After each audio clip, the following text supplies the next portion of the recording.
our officers and directors.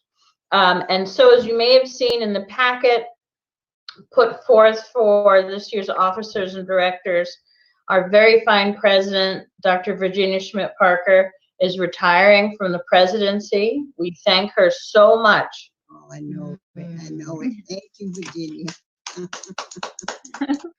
Thank you. Mhm.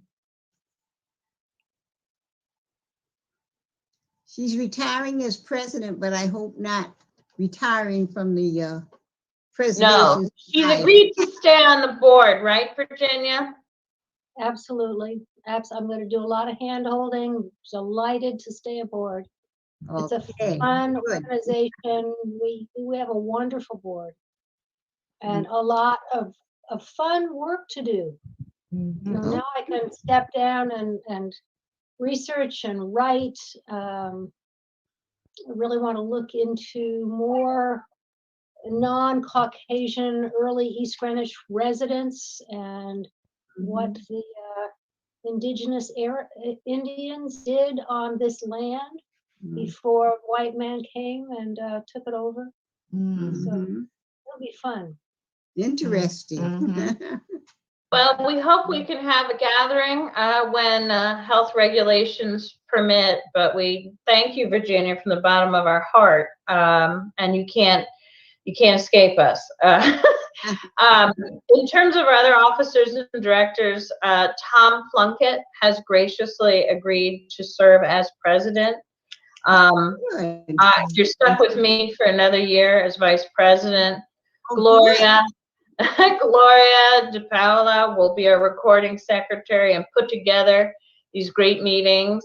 Rachel Peirce will continue her outstanding work as historian, and Sue Corrado, who I think is also on, will continue to keep the books as our treasurer. So per our bylaws, I will ask for a vote. All in favor, please say yay. Yay. Yay. Yay. Any opposed? Excellent. The slate of directors has been elected. Tom, I don't know if you want to say a few words of welcome. I would. Thank you. Jen and I are working on dealing with the building. Just those are our immediate plans, and Jen will continue on with running these the programming. I would like to say that we owe a great debt to Virginia. You know, a number of years ago when Marion retired, we were in a bit of a quandary, as you remember, as to who would take over. Virginia volunteered to do that. She's done an excellent job ever since. And it's a time-consuming position, a lot of responsibility that she's had to deal with. So again, thank you, Virginia, for everything you've done for us. We all very much appreciate it. You're welcome. You're welcome. I think with that, we can begin our program, Jen. Well, one thing, in my official last act as president, I would like to hand over the gavel to our new president, Tom Plunkett. I'm sending this through cyberspace, and I actually gave him a real one yesterday at his house. So he's got the real gavel. I do. See, we have electronic transfer.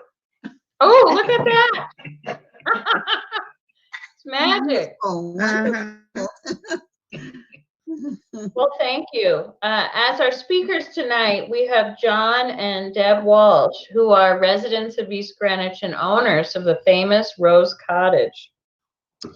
Don Walsh is of Walsh and Associates, which specializes in advertising, graphic design, and communication. And Deb is the founder and creative director of X Factory Life, a media company.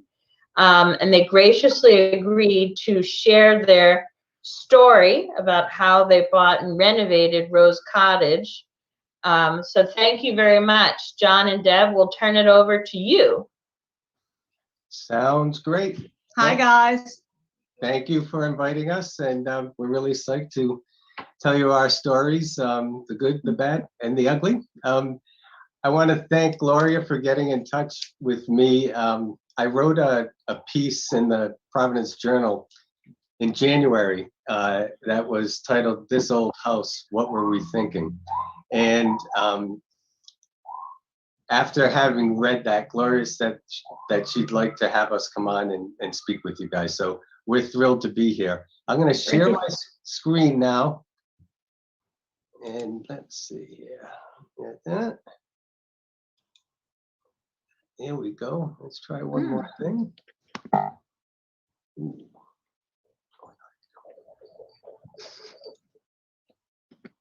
Thank you. How's that Okay. look? It Yeah. looks beautiful. Awesome. Great. Beautiful. And you can hear us okay? So we're ready to rock and roll? Yeah. Great. Mhm. So we're going to give you just a little brief history of our 25 years in this beautiful house.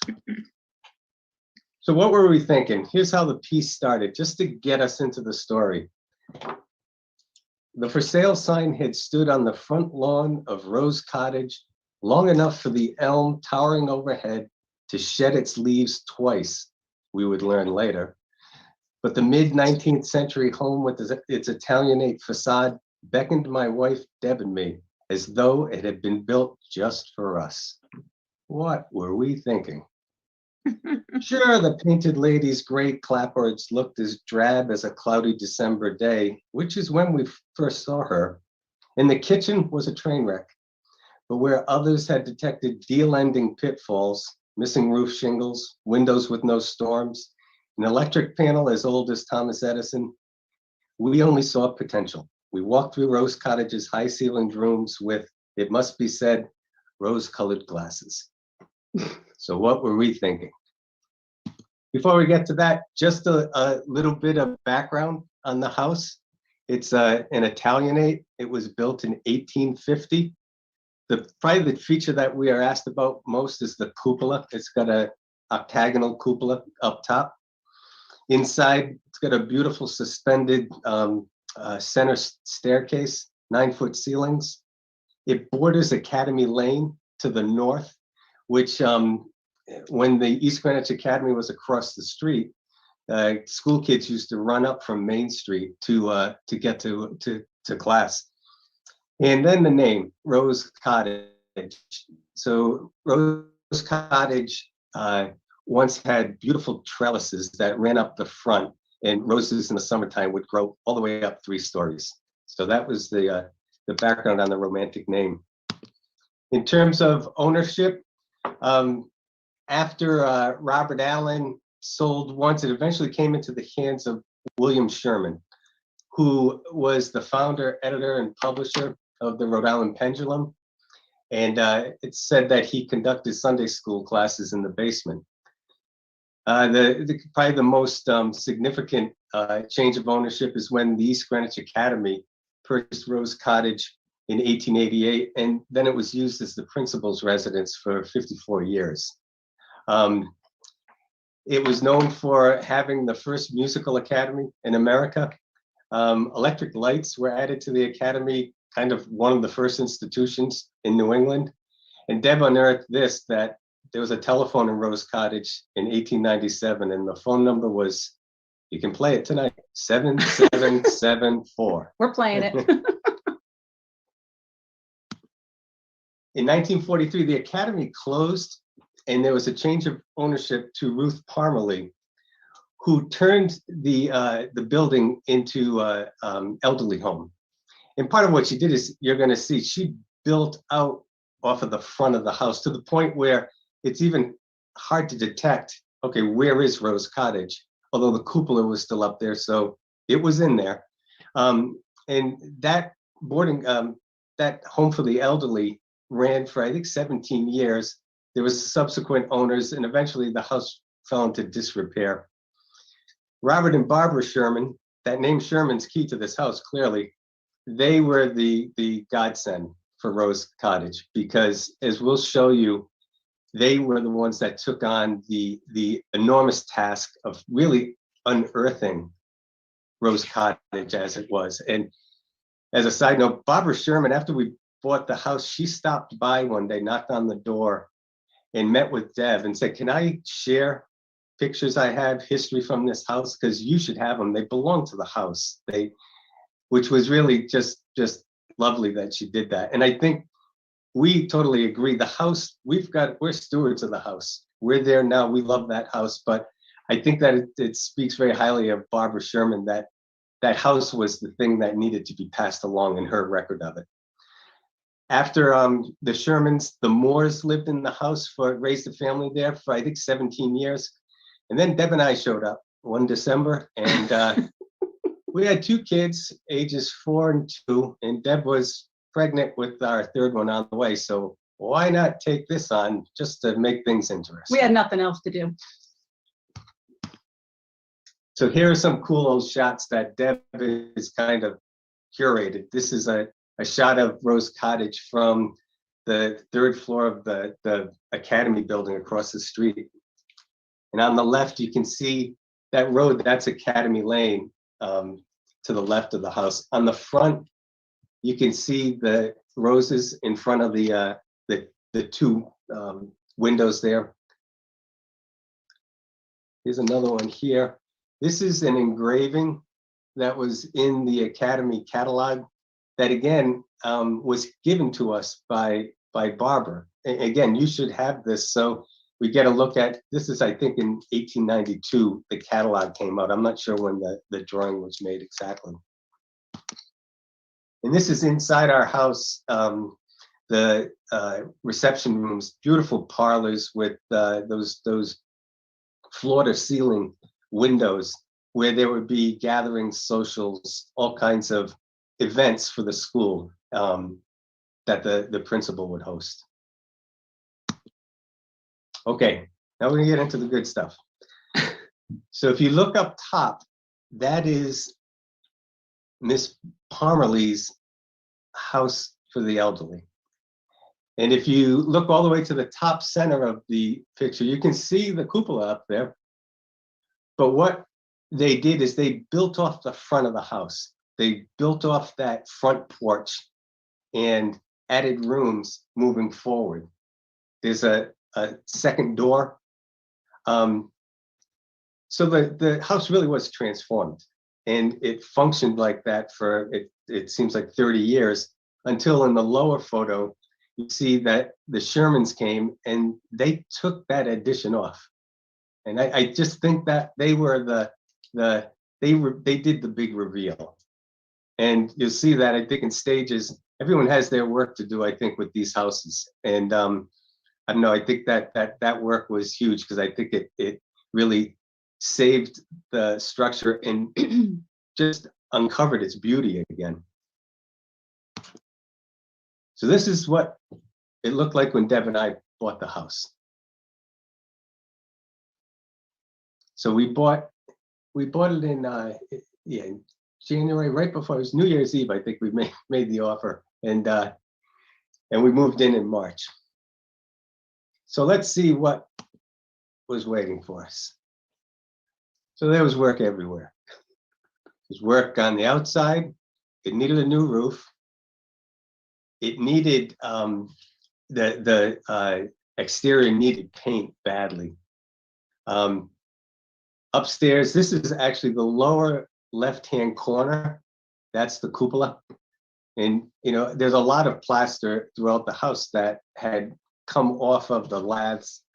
So just a good amount of you know, some sweat equity, some of which Deb and I could do. I mean, I had done some work in college with my brother, kind of doing apartment renovation, you know, sanding floors, plastering walls, painting, doing things like that. So there was some within our abilities, and then we needed some angels too, as you can probably gather looking at these. So here's a great picture. I think Gloria described Deb as the hands-on heroine, which Deb deserves all of that, because I was probably pacing a little bit more. But Deb she had 3 kids, and she also had she's pretty unflappable in all this. Behind Deb's picture there in that kitchen that is no longer there, but it's just an early list of things we had done to the house. And I want to just call your attention to the second to the last line there. So right down there on the second to last line, it says, removed 2 possums from the basement. It cost us $350 until they found the other ones. And maybe Deb, maybe you can just share a little bit on the possum caper.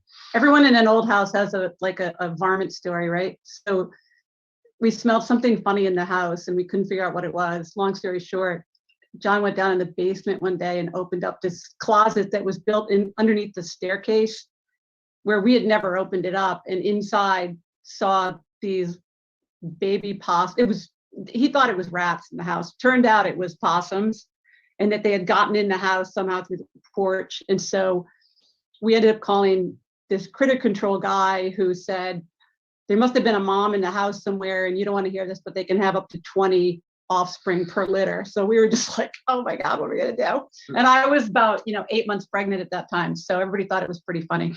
So he set traps all over the house, and I think we caught 4. Yeah, we had 4. So anyway, it was good for a laugh. You can't, so that was our possum story. And we finally got a volume discount. So The possum story, and of course, what it revealed is the foundation was compromised. So the possum had moved in under our front porch and eventually made its way to a place to have its litter. well, you'll see later what happened, how that happened in the pit. Yeah.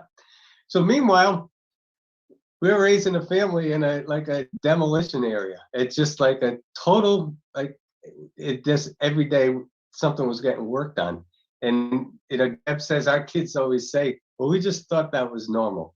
You know how kids, you gotta love them. They're just whatever. This is it. So we've got contractors coming every morning at 8 o'clock, and we've got to do this, or there are possums downstairs, or there's the line I used in the piece that I wrote, which was there was a leak upstairs in one of the bathrooms, which came through to what was then our TV room. And our oldest, Peter, walked up to Deb and said, Mommy, it's raining inside. Just, it just kind of love the poetry of that, but that was not good. So we raised these kids, and, thank God, because they were a joy. And sometimes you needed that I think is another truth with old houses. You have to work on them, and then you almost have to let go for a little bit because the work is never ending. So I have a great videotape of when Juliana, who is our daughter, those aren't all our kids, they're friends, but my God, Juliana, who's our daughter in the front, I have a videotape of her. There was 2 guys in the basement with a jackhammer, jackhammering up a concrete slab where there was a dumbwaiter in the house, and the whole house was shaking. And I panned the room, and in the room next door is baby Julie, literally like probably 4 months old, dead asleep on the floor. So we always laughed that she could sleep through anything. I mean, the whole house was shaking. It was the funniest thing. So anyway. This is me down in the basement where we ripped off old plaster and ended up putting in insulation and then putting up wallboard. And you'll see an after picture, which is really the better one to look at. But that we rented a huge dumpster, put it in our driveway, and hauled stuff out, continuously. Yeah, there's a cool, it's in that picture of John up in the corner. You can see we uncovered this wallpaper that was this really formal kind of pink wallpaper. So we're not sure what it was, but I think, and this was down in the basement. The kitchen was in the basement at one point. So we think that main room could have been a dining room, or it could have been servants' quarters. We don't really know, but I still saved pieces of that wallpaper. But it was just one of the, some of the cool stuff that we uncovered while we were renovating. And the picture on the right is me attempting to get to original floors in this little landing upstairs. The other thing there is that picture was taken about 3 weeks ago, so we're not done yet, clearly. So here's the room to the right. So you can see the front door with the oval there on the top picture. And this room was a library when we bought the house. So it had, if you look down to the lower photo, you can see there's kind of a built-in bookcase there. But Yep.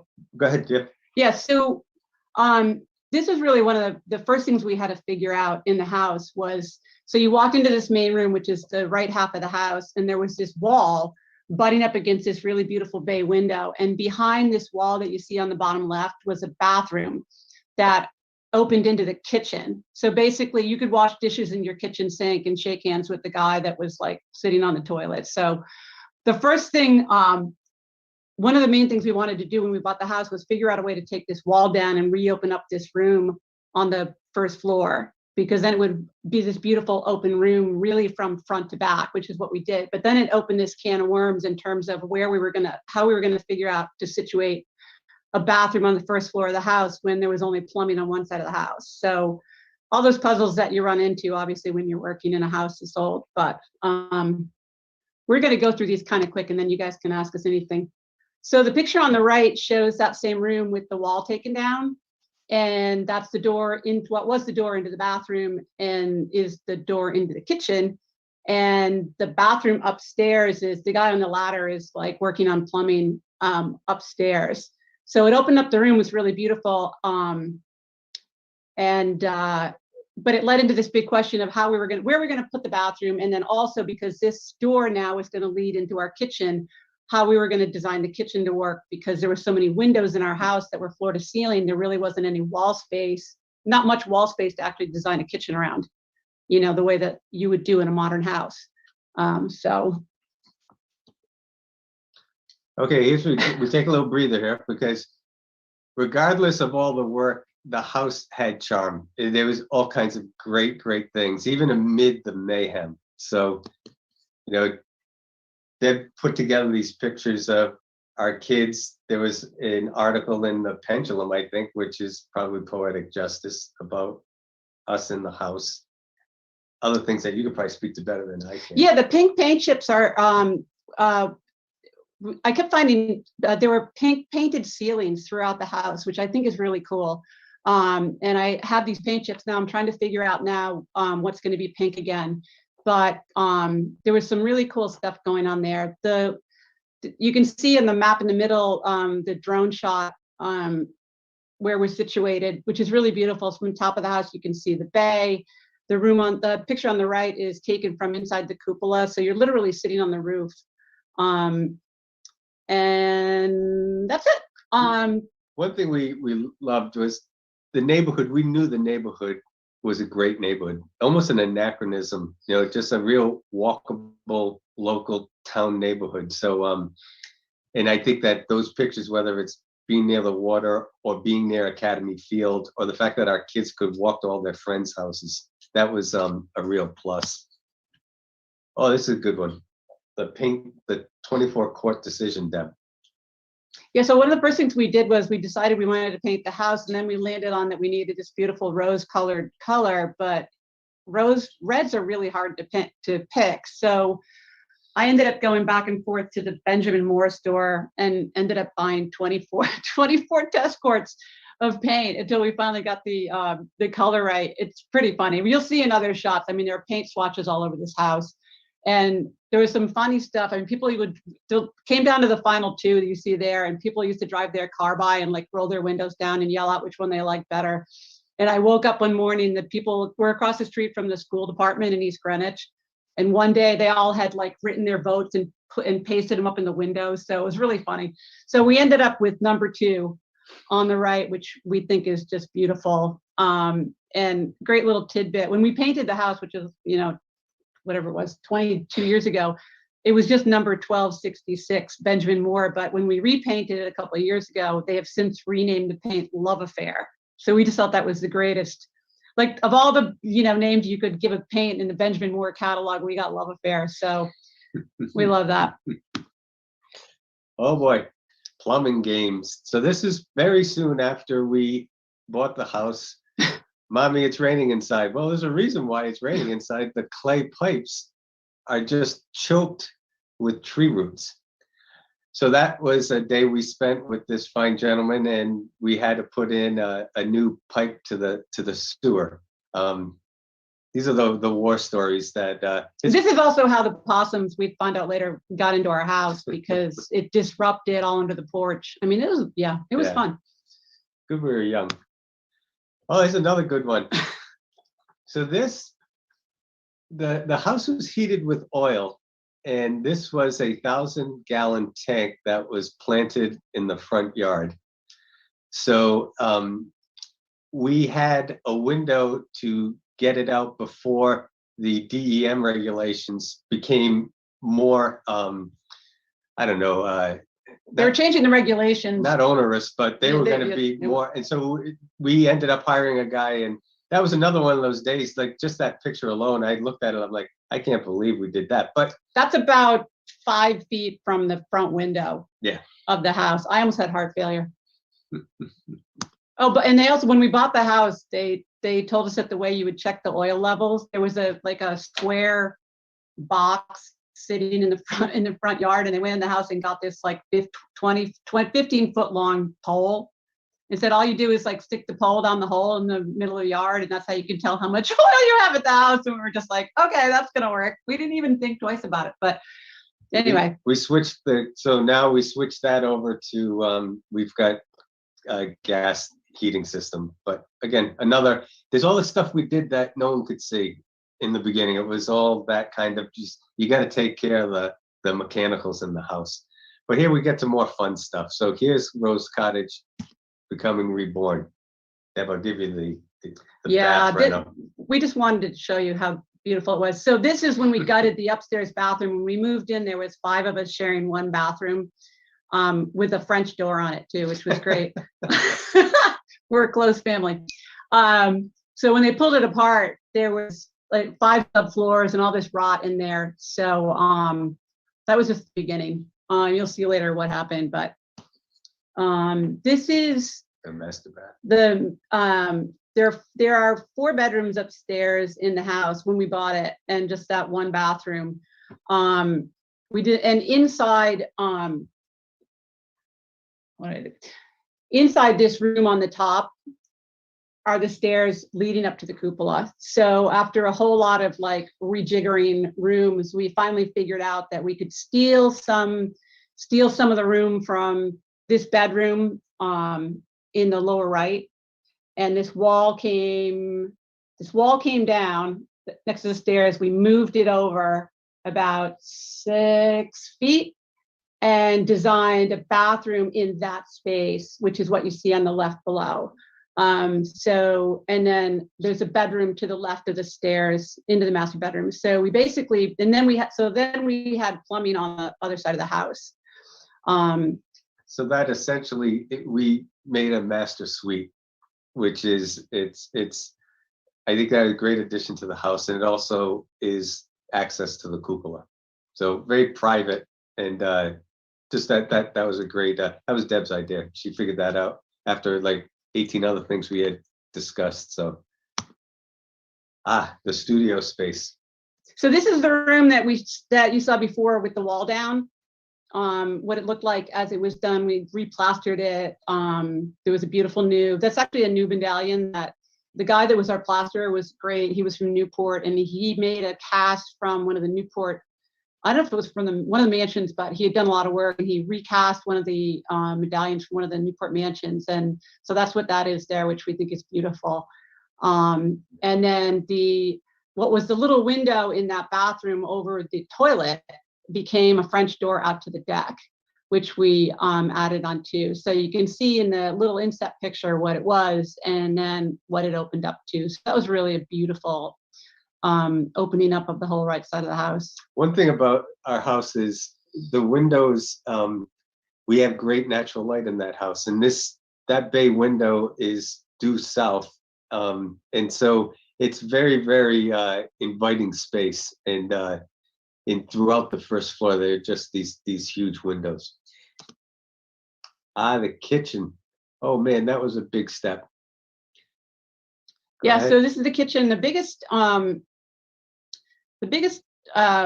concern we had really was, and actually throughout the house, was how to really keep the integrity of the house as it was, because the house, even as old as it is, really has pretty modern, beautiful flow in it. It's a really modern, contemporary feeling house. You know, a lot of really old houses are just I'm sure you guys know, there's just a lot of catty-comb little rooms that lead into other rooms and stuff. And this house is just a pretty basic four square on the bottom. But when we came to the kitchen, we didn't want to touch these windows in the back, which we didn't. What we ended up doing was we shortened up the windows that were facing the deck, but we didn't take them out. We just covered up the bottom part of them. So if anybody down the road ever wanted to change it back, they could. And you'll see. And then what we did was, we just think this is funny. This room, this inset picture on the bottom left is a room in our basement where during the Palmerly nursing home phase, there's actually a 6-burner commercial Garland stove in the back of that picture, like fully functioning. And so when we did the kitchen, we ripped out the sink, we pulled out the refrigerator, and we put it in that hall down in the basement and cooked down there for a couple of months. The kids called it the takeout window because the windows in the backyard, and we would open them up and, put food out the window. So. And here's the after on the kitchen. So that's how it came out. We're really happy with it. It's a beautiful room. And then, yeah, I don't. That's it. Oh, urban archaeology. Deb's dug up some great stuff, and the house is very generous at giving gifts. Yeah, this is just a couple of the things that, like, when we were doing demolition, we found a bunch of like newspapers. So this is the Sunday School Times from 1916 edition, and it was all folded up, and it's still intact. And then there was a bunch of newspapers, from the Amherst Record, and it's the coolest stuff because it's all wartime journalism from the early 1900s. So there was a piece in there about the suffrage parade that was going to happen, and then at one point we found this hang tag from like some of the original wiring in the house. So we thought that was really cool, and it's dated on the back, October 1902. So and then the Musical Institute was just a page from the East Greenwich catalog that we've had, which we think is really cool because 2 of our kids ended up being professional musicians. So we're really happy that they think it's good. Was a good vibe that happened. Then these are more just finished. Although if you look at that top left picture, I am sitting. This is Deb shooting from the 2nd floor, front of the house. That's the suspended staircase, and I'm in the corner there. I'm pretty sure I'm painting. It's just He might be weeping, but he's probably painting. Then the other stuff that. Yeah, that just gives you a look at the photo on the right is just in the works, but that's what the open. We have double parlor on the right side of the house with this beautiful like opera windows and the bay window. That was after we had redone the ceiling and repainted all the molding and stuff. Now there is furniture in it. That's the same room on the bottom left in a more contemporary picture, and then the picture on the right is just another look at the room that is off the kitchen now. So the other rooms have changed around a little bit, but it's a super livable, really beautiful place. And this, believe it or not, on the left that's the room I was taking the crowbar to, and that's 20 or 15 years later, certainly. And Deb's turned it into just that's a nice space. It's got to walk out to the backyard. Yeah, that's a look at one of the bathrooms on the right, and then the stairs have been on.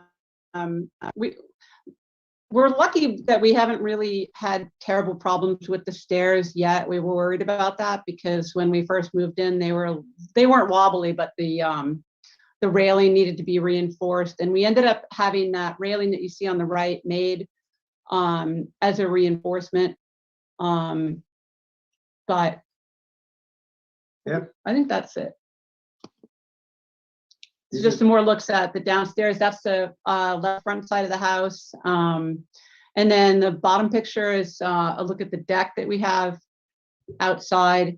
We got interesting with the deck. I think, if you add anything to these houses, you sit with the Historic District Commission, and they helped us really come up with a design on the deck which echoes the bay window that sits right in front of it. So there was a clever design idea that they had. And I have to say, when we went there, they were saying, you should make it as big as we can make it, you know? And so we found that was, it was really helpful to go through that process, and anything on the exterior that's new, we needed to do that.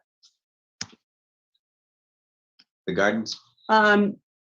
Yeah, we did. I'm a gardener, and so the inset photo you can see when we bought the house, it's a pretty large lot actually for being right in town in downtown East Greenwich. It's sort of surprisingly big, but it's sort of frighteningly sloped and just slopes down to Main Street. Everything rushes down the hill.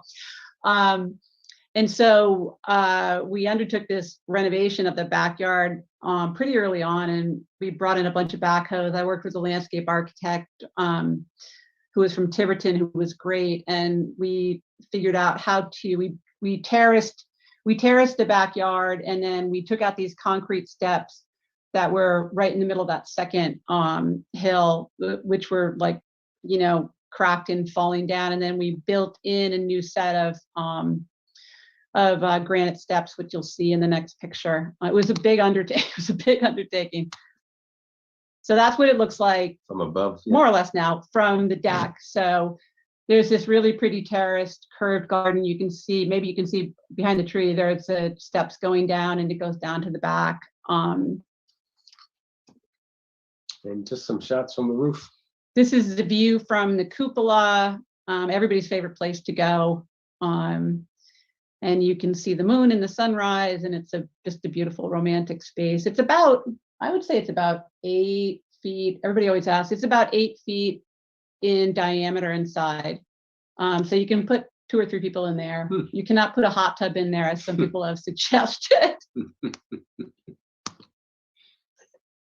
So the end of the piece that I wrote for the journal, I talked about there's a door jamb in our kitchen that our kids started years ago to put lines for their height and stuff. So I'm just going to read the ending of the piece, and then we've got a couple of pictures, and we'd love to take some questions and answers. So the piece ended on a door jamb in the kitchen. Names and lines chart the rising heights of our children and a dozen or so of their friends. It's a sacred record of the passage of time, from grade school to college graduations, and all the life lived in between in this historic, lovely house.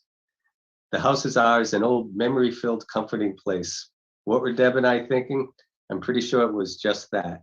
And I think that in the end was, you raise a family in a house like that, and it becomes part of who we are. So we've got some great last shots there.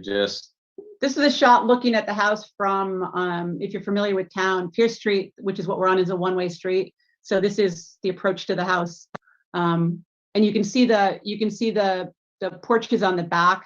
There's a porch on the basement level, and there's a porch. At some point, I want to figure out how to get back out to that porch on the main level. That's up the living room. And then we actually have a picture, which I think is kind of interesting, from when the Academy Lane was open in the way back. And there was actually like a little observation balcony on that triple window right there. So, but I've never seen any other evidence of it, but there was a little balcony off of that window too, originally. Just shot out back from the yard. That's the, yeah.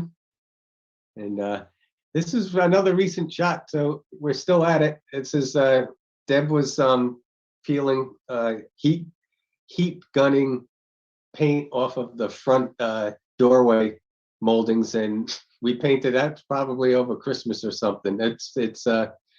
It's never ending, but it's all good. That's just the front of the house. So thanks for letting us tell this story. It's been really fun and good for us to take all kinds of memories and put them into a place. So we'd love to hear any questions. You guys have any questions? We're open. Thanks for letting us share. Thank you so much for a beautiful story for Rose Cottage. Please take yourselves off mute if you have questions, and feel free to ask them. Oh no, these are. I just want to second the motion. Can you hear me? We Yeah. can. Yes. Yes. We, last year, we moved from Marion Street to a little, all on one floor, kind of retirement home. But our 5 children were so appreciative that they grew up in this great big old house. Mm. Of course, my husband and I, being English teachers, we were not very good at keeping up with things, or even we didn't even think of making renovations. But thank you so much for sharing your beautiful home. Oh, And thank you. That reminds me of a story. At one point, I can't remember when, I don't remember a lot of this because it was so bad at times.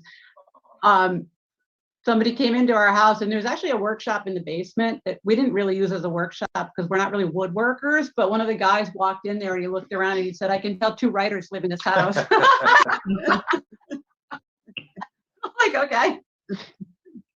That's about that, right? Yeah, our kids say that we can never sell the house, so we're probably in it for life for now. It's beautiful. enjoy it while you have it. Absolutely. We loved ours. Absolutely. With one architect or several, or was most of this your design and they helped you bring it to fruition? I think that, Good question. yeah. Deb, a lot of the design was Deb Well, yeah. working through her ideas. We did have, interestingly, the gentleman who did the big work was doing the kitchen and relocating the bath, doing the master bathroom. A lot of the contracted work. He was an architect. He was an interesting guy. He was an architect who said, "I'm tired of drawing pictures. I like to do the work too much." He was the ideal guy for that job because he would he and Deb, they'd sit there and talk about, okay, well, what are we going to try to do here? But I think a lot of the design was you thinking through, what do we need this house to be? Yeah, but we couldn't have done it without him. Oh, no. Yeah, and we did it. I think that we did it in a way that, a lot of people wouldn't do it the way that we did it because we just had to do it, as we went. I think, the house was on the market for 2 years and nobody would buy it, which is it's interesting now because, it would never happen now, but people just thought it was going to be too much to take on, but there really wasn't terrible work that had to be done in terms of redesign. So Right. we were really, the fact that we were working with a contractor who was an architect, Yeah, it helps. he knew how to build and rebuild moldings and all the really important stuff he could do and replicate things for us. I just wanted to share that when we bought our house in 1965, no, maybe 67. Anyway, it had recently been renovated, and the other family had lived there for just a couple of years.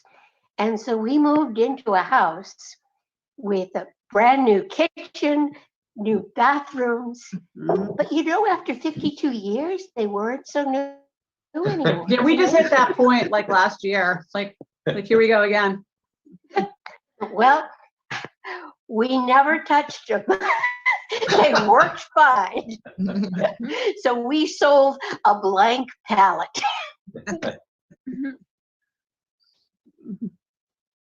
Have your children picked up your renovating skills?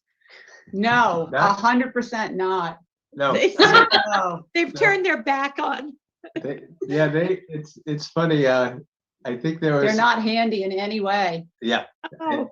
And I ended up, I think, saying to Peter, our oldest, buy a new house. I like it. You probably want to, because to embrace this would take a lot. But interestingly, no, they haven't. They're, and I think a bit of that is how we raised them. I mean, they just they're musicians. You got a musician. We have 2 musicians and a graphic designer. So home. So, yeah. Deb and John, I remember seeing you had some memorabilia from East Greenwich Academy days that you had framed and displayed. Do you still have those items? Did you find more items? Do you still have them? You know, what's the archival aspect of the history of the house that you're working through? Yeah, the pictures that Laura's talking about are, you're talking about the ones that we had blown up and framed? Mm. That's what you're remembering, right? Actually, two of the pictures that we put up front there, that picture of the house and the picture of the double parlors that when it was the principal's residence are two of those pictures that we had. Those are from the catalog that we were given from the Shermans. Yeah. Mm. I guess it's a really good question for you. What do you think that what would you like to see done to some of the archival things that, you know, people like us have? So that wow. But that's probably a different question, or I should come to a different meeting and talk to you guys about that. Yeah. But I think in terms of the history, that history of your house as part of originally the Kent Academy, now East Greenwich Academy, probably needs to be incorporated. You know, as you know, my mother is an alumna of East Greenwich Academy. I have some things here. I don't know, at some point, while we're all still in upright positions, we need to sort of gather that and archive it and put it into safe hands. I think a couple of years ago, the library had a wonderful exhibit for the East Greenwich Academy. But, you know, even the buildings that aren't there anymore, and as you know, which are now part of St. Luke's property, you know, but my mother did talk about going to Rose Cottage, the headmaster's cottage, where Dr. Barrett was. And, you know, walking down Academy Walk, you know, that's really a very special tradition. And, you know, you are wonderful caretakers of this property, I must say. Really, I'm in great admiration of what you folks have done for the last 20 years. Thank you, Laura. Thank you, Laura. Just to follow up on that, this is Jen from the Historical Society. We did I think we mounted that exhibition, Rachel, or Virginia. And I think we have the largest collection of memorabilia from the Academy. It's sort of scattered everywhere, but we have quite a bit of it. So we can talk offline, but it's a very important part of East Greenwich history for sure. Yeah. Well, we have it all, and we are, you know, we're keeping it all in a safe place all together. So, we should figure out how to get that scanned, or, you know, to you guys too, so that it's in a doubly safe place. Read. Just wanted to add a little something. When the Moores lived there, I knew their son, K.G. Moore. He went to East Greenwich High School and graduated with my brother. My son, Jason Highland. Yeah. And he later became, I don't know which country, but he's been an ambassador overseas. Wow. Oh, that's so quite cool. a distinguished career. And my older brother, who's 84, graduated from the old academy. And my mother told me that when she went to the first parent conference, there were literally holes in the floor. You had to be careful when you went into the classrooms. It was a good thing we built a new school. Wow. I do remember as a little girl going by the house there when it was, I remember a sign, I think it said Rose Cottage Rest Home or Nursing Home. It was a sad place. Yeah. Now, this probably was in its latter years of that particular iteration. If you start from 1943 up to 1970, somewhere in there. Yeah. Yeah, it was kind of a very spooky looking. I don't even know if it was inhabited, but I remember seeing the sign out front, Rose Cottage Nursing Home. Yeah. I think that the house is I think that we're all really lucky that it didn't just become absolutely horrifically dilapidated and, you know, like you see some places, you know, because it would have just been a crime. I mean, it's such a beautiful, romantic special house, you know. Full of life now. Yeah, it really is. And the hill is so coming back to life, and everybody's restoring the houses, and it's really alive right now. So yeah, that must have been, Oh, it yeah. must have been super creepy. I don't know how it was. We were all just like, how could this house ever have been a nursing home? When we bought the house, both of our mothers thought we were out of our minds, because it was just like, the pitch of the staircases was like this, and it was just like, they were like, what are you doing? But well, that picture you showed of the two entrances, that resonated. I said, oh yeah, that's kind of what the front of it looked like. Wow, yeah. And, you know, there was stuff going down below in the back, whether those were the kitchens or something. Yeah, it was, nowadays it would never meet the standards. oh my God, no. God. It doesn't meet standards for us.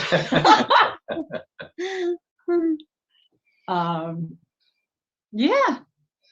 Well, Nora, will you put me on? Yeah, you're on. Go ahead. Deb and John, I'd like to ask you, I thought of a cupola as mostly an observation tower. And I'd like you to explain to me about the word cupola. Is it because it was an Italian house, or what was the reason it was called that? It's a new word for me.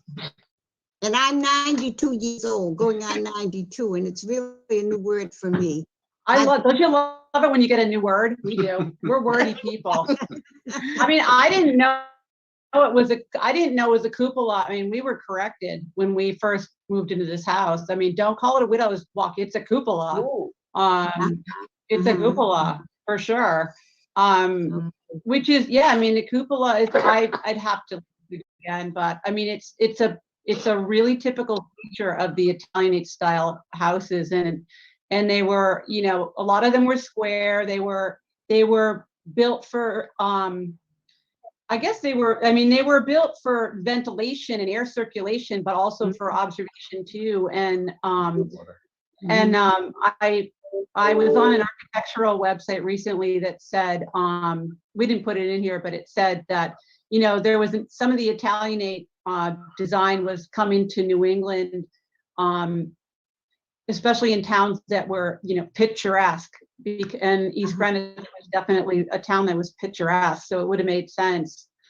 But yeah, I mean, it is an observation room. You can't really do. You can observe. Well, I have an attic in my house. I bought my house in 1955, and I can go along with some of the things you talked about, the pipes in your house. We had lead pipes that we had to replace. We had a water heater in our kitchen that you lit when you needed hot water.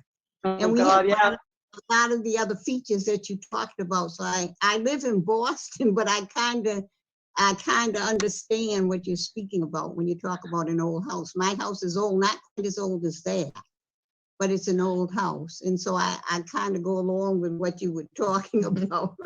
Because my children, at that time, I had 4 children. I had just had Nora, who is now 65. And when we moved into this house, we passed papers on December 7th of 55. And we moved in here on the 21st, and it was cold. We had a coal furnace. That was another feature. We had to shovel coal, you know. So I can understand what you're talking about when you're talking about your house. And you've done a wonderful job. It's a beautiful house. Oh, thank you. Thank you. Thank you. I'll have to see it when I come to East Greenwich. My parents, my absolutely. everybody, my family is from East Greenwich. So the next time I come, I'd like to just look at it, you know. We would love to have you. We would love to have you. Knock on the door. I had a lady knock on the door one day, and she was holding a piece of like lumber, and it was kind of funny. And she said, "Would you mind? Do you have any paint? I've been trying to figure out how to paint, what color to paint my house for a year and a half, and I drove by your house and I had to stop. Is there any chance you have any of the paint left over? And could you paint my lumber?" I had it, so. I'm like, I have 24 quarts of paint downstairs if you want to try some others too. My goodness. They're all different colors. That was the Wow. first one. Yeah, people, Thank yeah, you. thank you. Mhm. I think we all want house tours of Rose Cottage. Yes. You guys can all come for a house tour once I clean it up again. No, we'd love to have you. After the pandemic is over. That's right.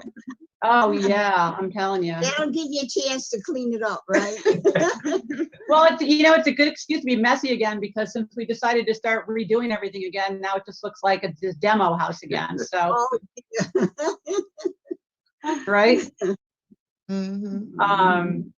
I wanted to share that picture you had of the sewer pipe Yes. that had uh, seen better days. Excuse me.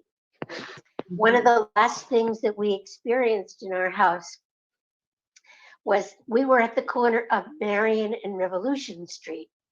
Yeah. And do you remember that across Revolution Street, the Varnum yard had these huge pine trees? Mhm. Yep. Well, they were huge when we moved in, and we learned how they got that way. Mm. Their roots mhm. Yeah. had taken over this, I guess, an original sewer line that had been put, Yeah. down Revolution Street. Mhm. And in fact, when the Roto-Rooter kind of people said, you're going to have to call the town, Yeah, the wow. town said, there's no sewer down that street. Yeah, You have to look exactly. at an Right? older map. Wow. But then along came a hurricane, which toppled quite a few of those huge trees on Marion Street. Mhm. Next thing you know, the Varnum Continentals had this attack of good sense. And they cut down those huge, huge trees, which the roots had been undermining their stone wall. Mhm. And, Oh, yeah. and the view from our side porch became just so lovely. We Yeah. could see right across the Varnum yard to St. Luke's. It was Yeah, you just- won on that one. Yes. We had a gigantic mulberry tree in the back. It was like, if you're looking at this picture, it actually was like, it was right on the edge of Academy Lane, so it was probably towering over Cat Lane. It was so tall, but it was rotting out. It was really dangerous, and it smelled like beer all the time, which was really great. But we finally took it down, and when the guys climbed up, I mean, I have pictures. I was in the cupola, and the guy was 10 feet overhead taking his tree down. It was just gigantic. Wow. It was gigantic. Ooh. Yeah. So our trees are actually so tall. When we bought the house, you could see from the kitchen window, which is that triple window that you see right there, you could see the unobstructed water from the kitchen. So that's at street level. It was really amazing. And then from the cupola, when we moved in, which was 25 years ago, like on the 4th of July, you could look out the cupola on the 4th of July and see 15 sets of fireworks all across. Oh, Yes. So pretty. And it's so beautiful up there. It's crazy because it seems like it's not even possible, but you can see the Mount Hope Bridge from the top of the house. Yes. That was the view crazy. from our bedroom window. Right, and everything. How is it even possible? I mean, it's just this beautiful string of pearls thing from the top. Yes. It's so romantic, right? Yes.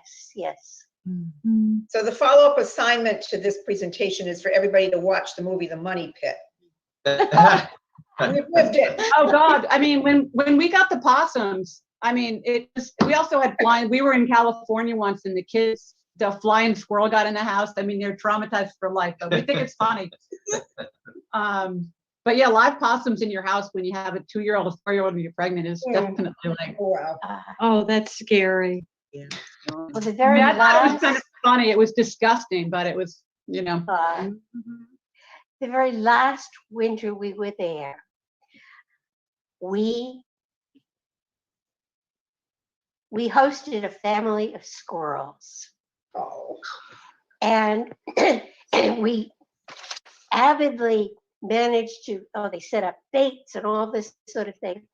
And they did trap 2. And took them off to greener pastures, let them go free somewhere other than Marion Street. But there was that other one. Apparently the mother had 2 babies. And we really did our best to, it was amazing to find all of the little crawl spaces and in through the garage and it was through the storage room, how they could get in. And I really thought that by the time we sold the house, that the squirrel was gone. But then in talking with the nice young couple that bought the house, I found he came back. They named him Earl. Wow.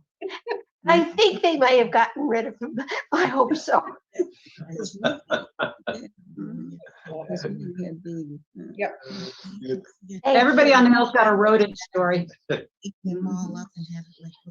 Well, thank you so much. I know we're at 8:33. This has been a really great presentation. Do we have any last questions for John and Deb before we sign off?